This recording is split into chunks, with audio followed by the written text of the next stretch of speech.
Hello बच्चों, let's read the question. So question says that among the following, select the element having highest ionization enthalpy. इनमें से कौन सा element है जिसका आयनाइजेशन एंथैल्पी सबसे हाईएस्ट है? अब आयनाइजेशन एंथैल्पी होता क्या है?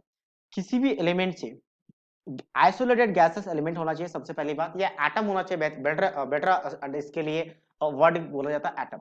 सो आइसोलेटेड गैसेस एटम से जब हम इलेक्ट्रॉन को आइसोलेटेड गैसेस एटम से के आउटरमोस्ट में और ऐड कर ले, इसमें आउटरमोस्ट इलेक्ट्रॉन को निकाल के हम इन्फिनिटी तक लेके जाते हैं, तो जो भी एनर्जी देना पड़ता है हम इसे कहते हैं ionisation enthalpy. Ionisation enthalpy IE.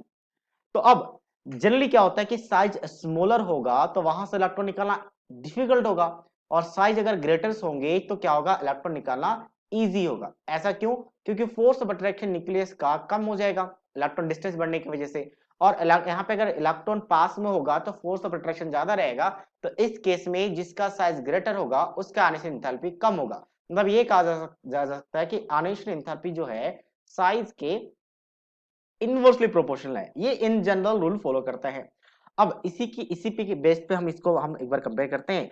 तो क्या आपके पास क्या है, आपका सोडियम है, तो एक बार लिख लेते हैं। लिथियम के जस्ट नीचे सोडियम होता है, सोडियम के जस्ट नीचे पोटाशियम होता है, ताकि पोटाशियम भी है। और इसके आगे आपका बेरिलियम होता है, बेरिलियम के जस्ट नीचे क्या आता है, मैग्नीशियम।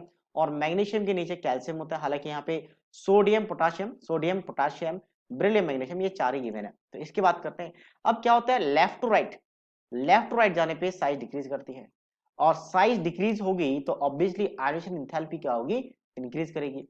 और डाउन द ग्रुप क्या होती है, साइज इंक्रीज करती है, और डाउन द ग्रुप साइज अगर इंक्रीज करेगी तो आयनाइजेशन एंथैल्पी डिक्रीज करेगी।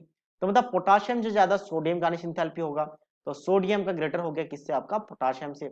अब सोडियम से ज्यादा लिथियम का, और लिथियम से ज्यादा बेरिलियम के हैं, ठीक है।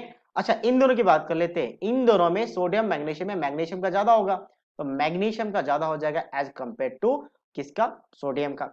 और मैग्नीशियम ज्यादा बेरिलियम का होगा, क्योंकि डाउन द ग्रुप एंथैल्पी कम होती है, तो बेरिलियम का ज्यादा हो गया। तो ओवरऑल ये पूरा सीरीज बन जाएगा। तो सबसे मैक्सिमम देखा जाता है किसका रहेगा, बेरिलियम का रहेगा, that is option C. So option C is the right answer of this question. So I hope you understood it well. All the best.